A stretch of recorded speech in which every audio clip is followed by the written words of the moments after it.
কিচ্ছু নেই। ওরে বাবা, এটা আপনার? জমি দেখে বোঝা যাচ্ছে জমি একদম কিচ্ছু নেই, সব পচাল দেখতেছি। মানে আলু 4 আনা লোকের মোটামুটি একটু হয়েছে, আর 12 আনা লোকের চলে গেছে। তাই না, কিন্তু ওই সাইডের তো মোটামুটি সিল হয়নি, সিল হয়নি, মানে এই জায়গার মধ্যে কিছুটাতে সিল হয়েছে, কিছুটাতে হয়নি। সেই আপনার খুশিগঞ্জ থেকে অমরপুর থেকে হয়ে এই কোনানি বেরিয়ে চলে গেছে, দেখেছি সব পচাল। আরে বাবা, সিলটা যদি না হতো আলু পোস্ত পুরো পচে গেছে। ওই তো খুলেছে, দেখুন না কি অবস্থা, খুব বাজে অবস্থা।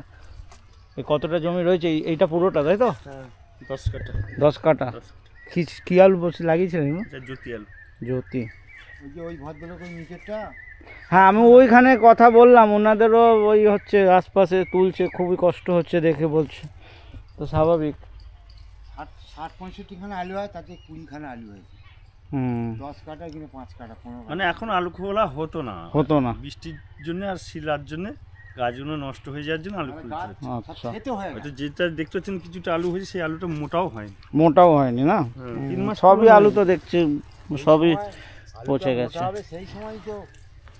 সেই সময়টাতেই বৃষ্টিটা হয়েছে, এটা মোটামুটি আরো মাসখানেক থাকতো নাকি? না না, দিন 10 না, যেদিন বৃষ্টিটা হয়েছে আমরা ধরুন 15-20 দিন থাকতো, মানে এই সময় এবার আরম্ভ স্টার্টিং পয়েন্ট হতো আর কি। আচ্ছা, মানে এবার থেকে মানে খোলা শুরু হতো এক এক করে। আপনার জমি কেমন আছে? এই তো দেখতে পাচ্ছেন মোটামুটি আলু যা উঠছে দেখছি, মোটামুটি খারাপ সাইজ না। জ্যোতি এটা চন্দ্রমুখী। আচ্ছা, চন্দ্রমুখী তাহলে তো ভালোই সাইজ রয়েছে মোটামুটি। জায়গা জায়গা যেখানে একটু ওই যে ওই জায়গাগুলো কম হয়ে গেছে, এখানে একটু আছে। আপনার কতটা জমি আছে? 12 কাঠা। এ কি এখন স্টোরে দেবেন? মানে দাম যখন আবার বাজার বুঝে বের করবে বরাবরই, মানে দামের হিসাবে তো, দাম যদি এখন ভালো হয় কেন স্টোরে দেবেন, তাই না? কেন ওখানেও তো স্টোরে দিয়ে দিই। একটা জিনিস শুনুন, আলুটা স্টোরে থাকলে পরের চাষটাতে এই টাকাটার ঘর থেকে বার করতে হবে না, আলু বিক্রি করেই চাষ হয়ে যাবে। চাষিদের তো এইটাই নিয়ম। আচ্ছা, মানে এখন যদি বিক্রি করে দেন, যে পয়সাটা আসবে টাকা চলে যাবে, টেরও পাবেন না, তাই তো? আর এটা হচ্ছে কি, এই যে আলুটা স্টোরে রাখলো, তখন হয়তো 50-1 লাখ টাকার বিক্রি করলো, করে সার বীজ কিন্তু হয়তো এটাও কখনো হয়ে থাকবে, যদি আপনার এরকম কথা থাকে না, ধরুন এখন 700 টাকা যাচ্ছে, এরপর বাজারের তো কোনো ভরসা নেই, হয়তো পরে 500 তো হতে পারে। সেটা হচ্ছে আবার নসিব, সেটা হচ্ছে নসিব আমাদের। সবাই মোটামুটি স্টোরেই রাখছে, অনেকে বিক্রিও করছে। অনেক জায়গায় ক্ষয়ক্ষতি কি সরকার একটু করবে? দেখুন, সরকার তো চাষিদের দিকে কতটা দেখছে আমি জানি না, আমি তো আলু রিপোর্ট করি না, মেনলি আমি ভেজিটেবল মার্কেটটা রিপোর্ট করি। তো সবজির বাজার তো খুবই খারাপ, ঠিক আছে? আজ গত 3 মাস ধরে দেখছি সবজির বাজার ভীষণই খারাপ। হ্যাঁ, সবজি, নতুন সবজি মটরশুঁটি হলো, টমেটো হলো, উঠতে না উঠতেই দাম কমে যাচ্ছে, ঠিক আছে? তো সরকার তো 1 টাকা কেজি হয়ে গেল, ও এখন 1 টাকার জায়গায় ওই 2 টাকা 3 টাকা এরকমই যাচ্ছে। দাম আছে, সেই দাম অনুযায়ী ফলন অনুযায়ী আমাদের চাষিদের এবছর পয়সা উঠবে না। এই আপনাদের আলু চাষিও দেখছি আর সবজি চাষি মোটামুটি সব একই অবস্থা। এবার সবাই এটাই চাইছে যে সরকার একটা হস্তক্ষেপ করুক, সবজির দাম যদি নাও বাড়াতে পারে, অন্তত স্টোর করার ব্যবস্থা করুক, যখন দাম একটু বাড়বে সেই সময় বাজারে অল্প অল্প আসলে, তাহলে কি চাষিরা একটু পয়সা পাবে। আর এই কাঁচা মাল তো এমনি ঘরে রাখবার জিনিস নয়, আর সবাই স্টোরে রাখার ক্ষমতাও নেই। এই সিল জল খাওয়া আলু এই বাড়িতে রাখা খুব রিস্ক, বাড়িতে রাখা খুব রিস্ক হয়ে যাবে।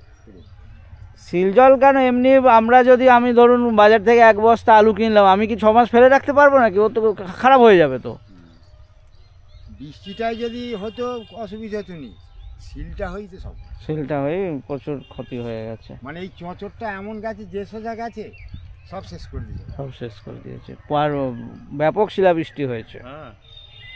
চোল করে গুঁড়ো সিলটা হয়েছে, চালে যখন পড়ছে, অ্যাডভার্সের চাল বা ছাদে যখন পড়ছে, ও ফুটো করে দেবে, সে মানে খই ভাজার মতন পড়ে গেছে একদম। একটু বড় দানা হলে ফুটোও করে দেবে। আচ্ছা, তো মোটামুটি আজকের আপনার এটা চন্দ্রমুখী বললেন, তাই তো? কিরকম বাজার যাচ্ছে? কত দাম? 700। এই দামটা আপনারা কোথার থেকে পান? ব্যবসাদার থেকে। ব্যবসাদারদের, মানে বর্ষাদারই তো দামটা তুলবে। ব্যবসাদাররাই দামটা তুলবে। তো ব্যবসাদাররা, আমি এই সবজির মার্কেটেও দেখি, ধরুন নদিয়া জেলার কিছু বড় বড় হাট আছে, গতকালও আমি গিয়েছিলাম, বিষ্ণুপুর বলে একটা জায়গা আছে, ওখানে এর ব্যবসাদাররাই মানে মিনিটে মিনিটে সবজির দাম চেঞ্জ করছে, বাড়াচ্ছে না, কমাচ্ছে। এখন একটা জিনিস 10 টাকা, একটুক্ষণ পরেই 10 মিনিট পরে সেটা 8 টাকা হয়ে গেল। ওটা না, ওটা আবার শুনুন, ওটা হচ্ছে আমদানির উপরে নির্ভর করে। হয়তো মালটা বাজারে প্রচুর এসে গেছে, হ্যাঁ, তখন তাকে কম দামে বিক্রি করতেই হবে। করতে হবে। আর যখন দেখবে মালটা আমদানি কম আছে, তখন সে চড়া দামে বিক্রি করবে। হ্যাঁ, যেগুলো সে তো জিনিস বটেই। আপনি বাজারে মাছ কিনতে গেলে হ্যাঁ, আমদানির উপর তো একটা দাম তো অবশ্যই মাছ নির্ভর যখন করে। আমদানি হয়ে গেছে, তখন জেলেরা কি করছে, তারা কম দামে দিয়েছে। হুম।